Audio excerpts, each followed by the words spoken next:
هي الحلقات تحفظني بآيات من القرآن، هي الحلقات تملأني بحب المصطفى العدنان، هي الحلقات تحفظني بآيات من القرآن، هي الحلقات تملأني بحب المصطفى العدنان، وأخلص نيتي دوما لرب واحد ديان بروح ملؤها طهور. Sure Saf tefsiri 1. ayetten başlayıp okuyumuz inşallah. Bismillah, elhamdülillah ve salatu ve selamu ala Resulillah. Esselamu aleyküm ve rahmetullahi ve berekatuhu. Dövende dehtanlığa İbn Kathir rahimahullah'ın Kur'an-ı Kerim tefsiri Uygurca tercümesi Saf suresi 1. ayetten başlayıp okuyumuz inşallah. Euzu billahi mineşşeytanirracim. Sure Saf Medine'de nazil bo'lgan 14 ayet. Sure Saf'ның fazileti doğrusida. İmam Ahmed Abdullah ibn Salam'ның mundaq deganligini rivoyat qildi. Biz o'zaro bir-birimizdan bizdan kim payg'ambar alayhisalomning qishig'i berib, onundan qaysi amalning Allohga eng suyimli ekanligini so'rab keldi deyishdi. Lekin ichimizda hech kim o'rnidan turmadi. Dal shu chaqda payg'ambar alayhisalom bizning qishimizga bir odamni avatdi. Ondan bizni yig'ib bizga bu surani, ya'ni sura Safning hammasini o'qib berdi. Bismillahirrahmanirrahim. Nihayet şefkatlik ve nihayet mehriban Allah'ın ismi bilen başlayayım. Asmanlardaki nesile yani periştiler ve zimindeki nesile yani insanlar, ösümlükle, cansız şey ile Allah'a tesbih etti. Allah galiptir, hikmet bilen iş kılgıcıdır. Ey müminler! Sizler nima uchun qilmaydigan ishni qilamiz deysizlar? Ya'ni amalda sizlar qilmaydigan yaxshi ishlarni nima uchun og'zingizda qilamiz deysizlar?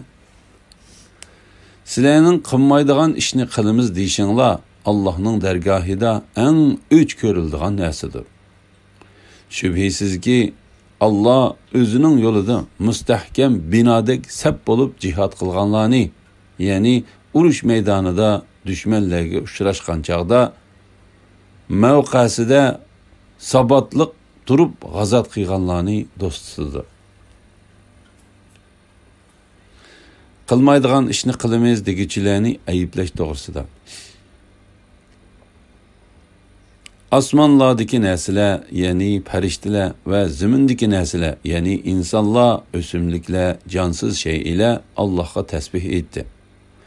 Allah g'olibdir, hikmet bilen iş qilg'uchidir.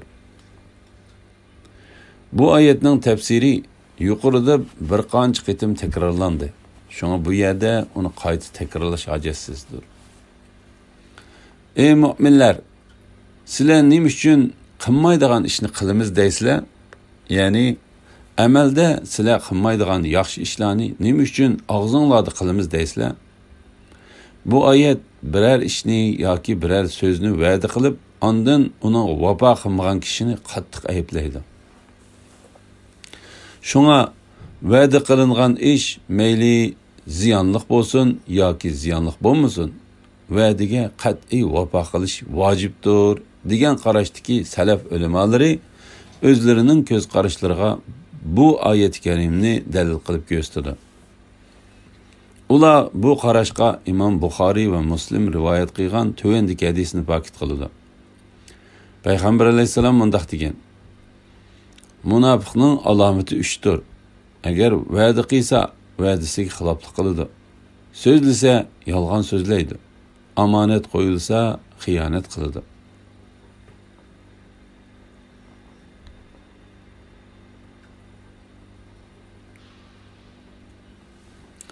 İmam Buxoriy Payg'ambar alayhisalomning mundaq deganligini rivoyat qildi.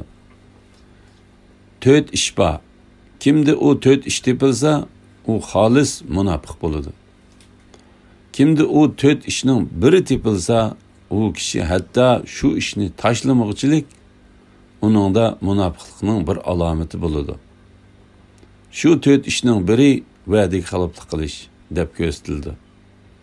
Alloh taolo shunga bu xil kishilarni ayblashni ta'kidlab mundaq dedi. Sizlarning qilmaydigan ishni qilamiz deyishinglar Allohning dargohida eng o'ch ko'riladigan narsadir.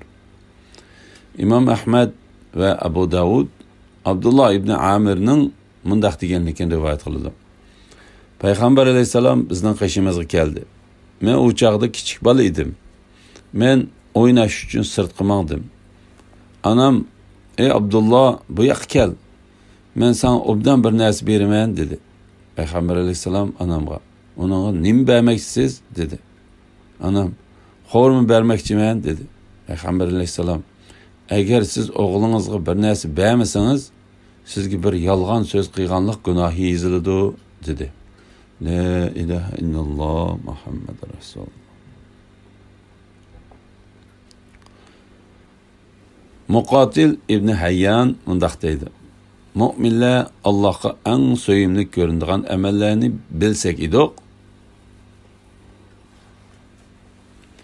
uni albatta qilatdik deyishdi. Shuning bilan Alloh taolo shubhisizki Alloh o'zining yo'lida mustahkam binodek sap bo'lib jihad qilganlarni, ya'ni urush maydonida dushmanlarga uchrashgan chaqda mavqasida sabatliq turib g'azot qilganlarni do'st tutadi dedi. Alloh taolo bu oyatda o'ziga eng so'yimlik amalni mu'minlarga bayon qilib ko'rsatdi. Ular Uhud urushida jihad bilan sinaldi. Jihad maydonida Payg'ambar alayhisalomni tashlab, orqalariga qarab qochdi. Shuning bilan Alloh taolo bu vaqtda agar ular sizlarni yengsa, sizlarga dushman bo'ladi. Sizlarga ziyonkashlik qiladi, sizlarni tillaydi. Sizlarning murtad bo'lishinglarni orzu qiladi degan oyatni nozil qildi va ichinglardan sana eng so'yimlik bo'lgan kishi mening yo'limda jihad qilgan kishidir dedi.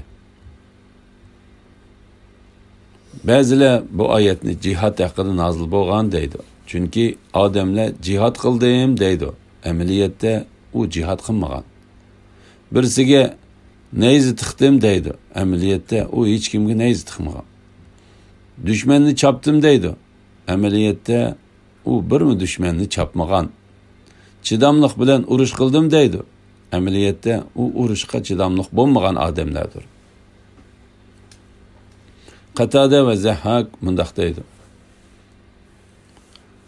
Bu ayet biz düşmanlarni o'ltirdik, ularni chopdik, ularga nayz tiqdik ve qaltis ishlarni qildik degan amaliyotda bo'lsa, u ishlardan hech birini qilmagan odamlarni ayblab nozil bo'ldi. Said ibn Jubayr Alloh taolaning shubhisizki Alloh o'zining yo'lida mustahkam binodek sab bo'lib jihad qilganlarni, ya'ni urush maydonida dushmanlarga uchrashgan chaqda mavqasida sabatliq turib g'azot qilganlarni do'st tutadi degan oyat haqida mundaq deydi. Payg'ambar alayhisalom dushmanlar bilan urush qilganda mu'minlarni bir-biriga yaqin qilib sabki tizatdi. Alloh taolo bu oyatda mu'minlarga jang maydonida qanday sab tuzishni o'rgatdi. Öz vaqtida Musa qavmiga, "Ey qavmim, mening Allohning sizlarga avatgan payg'ambar ekanligimni bilib turib, sizlar menga nemishqa azor bersizlar?" dedi. Ular haqdan burilib ketgandan keyin Alloh ularning dillarini hidoyatdan burib etdi. Alloh fasiq qavmni hidoyat qilmaydi. Öz vaqtida Maryamning o'g'li Isa, "Ey İsrail avlodi, men sizlarga haqiqatan Alloh avatgan, mendan burun kelgan Tavratni tasdiq qilguvchi, mendan keyin keladigan Ahmad ismli payg'ambar bilan xo'sh xabar berguvchi payg'ambarman" dedi. Isa ularga ro'shan mo'jizalarni elib kelgan chaqda ular "Bu op-ochiq sehrdir" dedi. Musa'nın qavmining o'ziga azor berganligini tilga elishi va Allohning ularning dillarini burib etganligi to'g'risida. Allah Teala bu ayette bendisi, peygamberi ve sohbet dişi Musa ibn İmran aleyhisselamның ahvaldan xabar qildi. Musa kavmiga mening Allah'ның sizlarga evetken peygamber ekanligimni bilib turib, sizlar menga nemishqa azar bersizlar dedi. Yani sizlar mening sizlarga peygamberlikni ilib kelganligimni, mening rostchil ekanligimni bilib turib, nemishqa menga azar etgizsizlar. Bu ayette Allah Teala Peygamber aleyhisselamga öz kavmidan ve başka kavimlerden bo'lgan kafirlardan yetken erziyetler üçün teselli berdi ve onu sabr qilishga buyurdi. Şuna Peygamber aleyhisselam mundaq degan: Allah'ның rahmeti Musa'ga bo'lsin. Musa hakikaten bunundan köp erziyetlerge uçurdu ve sabr qildi.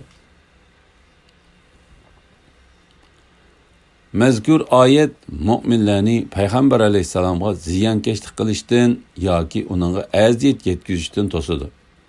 Allah Teala bu vaqtda mundaq degan: Ey müminler, sizlar Musa'ga azar qilgan kishilar, yani Bani İsraildek bo'lmanglar. Allah Musa'ni ularning aytganlaridan, yani töhmetleridan aqladı. Musa Allah'ның dergahida obro'yliq edi.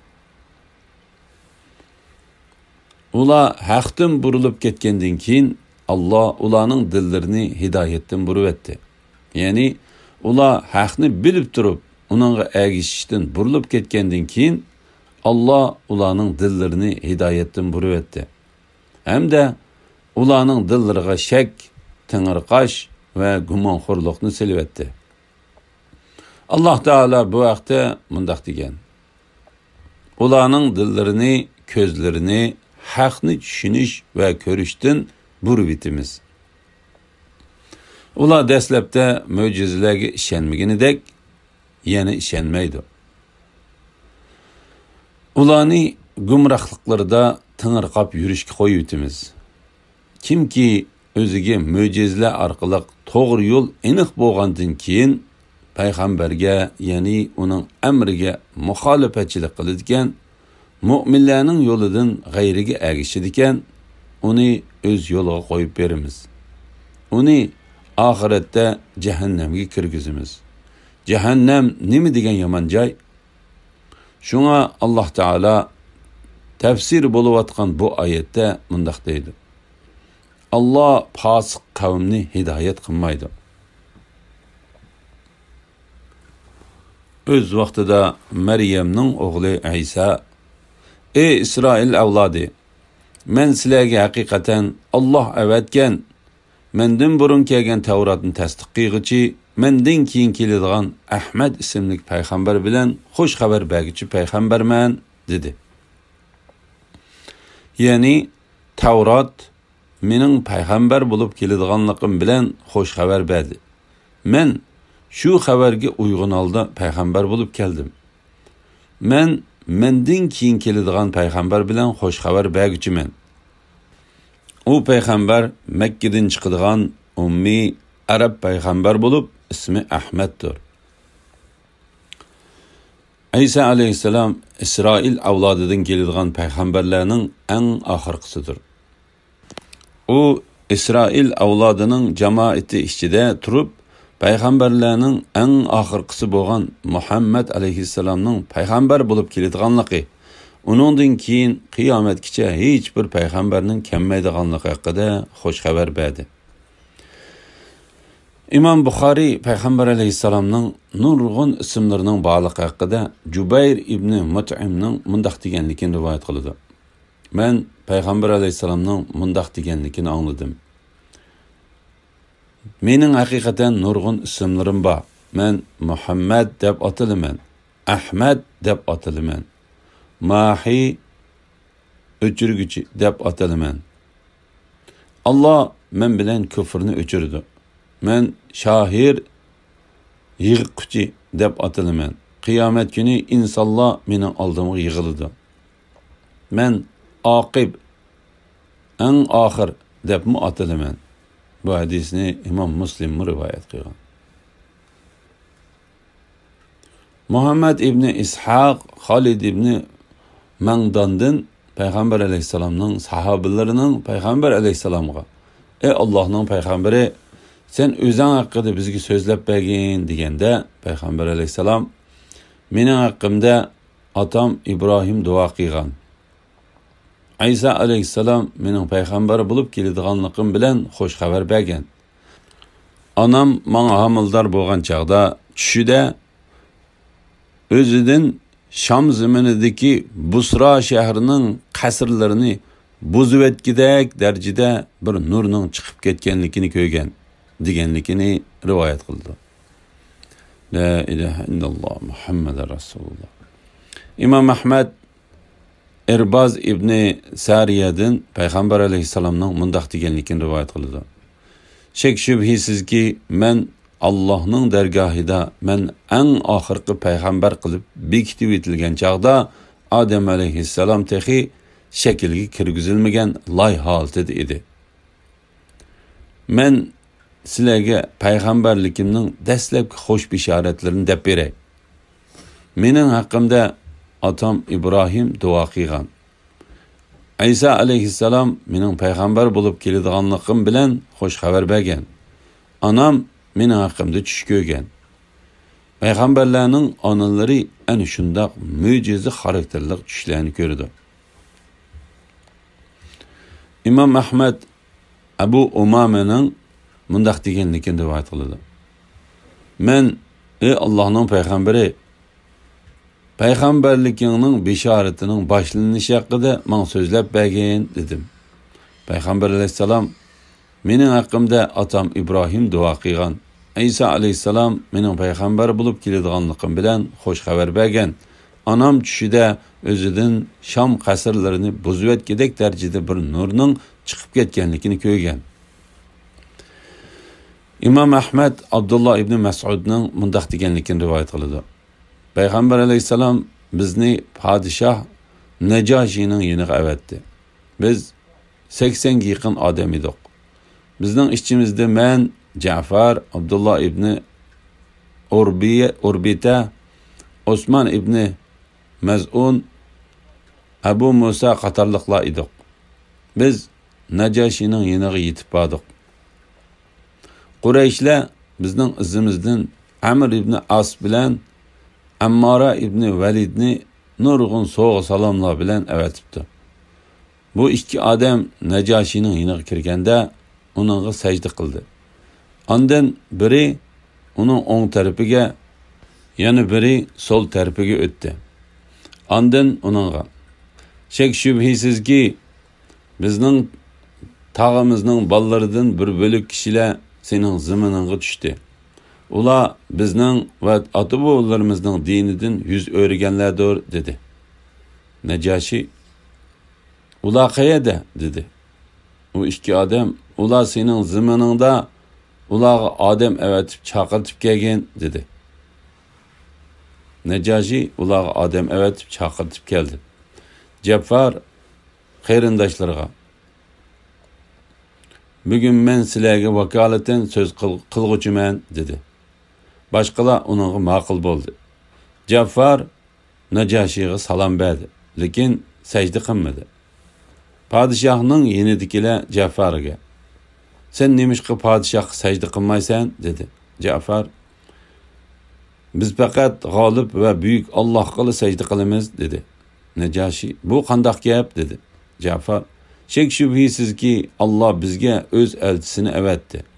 Allah'ның elchisi bizni g'olib va buyuk Allohdan boshqa hech qanday odamga sajda qilmaslikka buyurdi va bizni namoz o'qishga, zakot berishga buyurdi dedi. Amr ibn As Najashiga ular Maryamning o'g'li İsa alayhissalom haqida san qarshi so'z qildi dedi. Najashi musulmonlarga qarab Maryamning o'g'li İsa va uning onasi Maryam haqida nima deysizlar dedi. Ja'far g'olib va buyuk Allah nima degan bo'lsa shuni dedi. İsa Allohning kalimasidir. Ya'ni otining vositasiz Allohning vujudga kel degan so'zidan yaratilgandir va Alloh tarafidan kelgan bir ruhdir. Allah u ruhni o'zini Alloh uchun atib etgan, erkek inson avlodi yaqinlashmagan, oldidan biror o'g'il bola to'g'ri o'tib boqmagan pak qiz Maryamga tashladi dedi.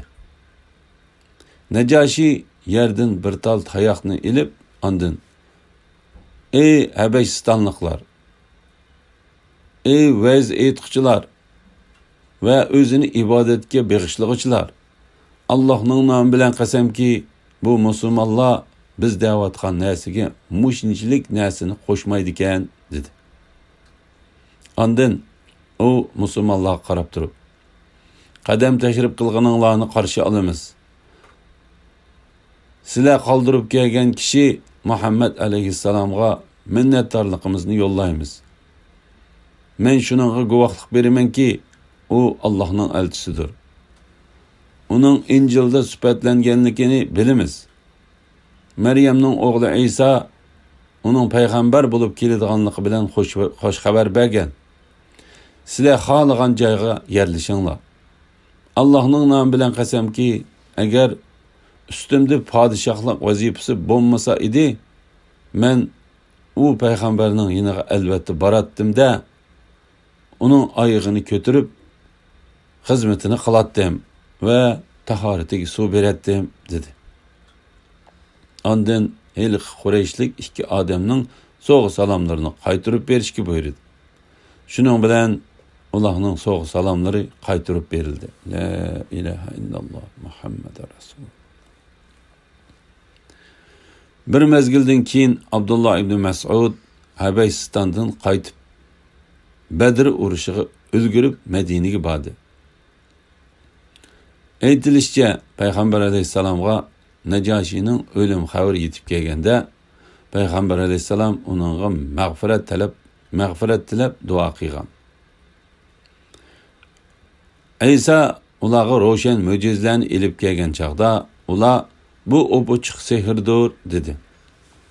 İbn Jurayj ve İbn Jarir bu oyat haqida mundaq deydi: kelgusida keladiganligi haqida xo'sh xabar berilgan, ilgiriki zamonlarda tilga daston bo'lgan Ahmad ismli payg'ambar, ya'ni Muhammad alayhissalom ro'shan mo'jizalarni ilib kelgan chaqda kofirlar ve onunla qarshi chiquvchilar bu ochiq sehrdir dedi.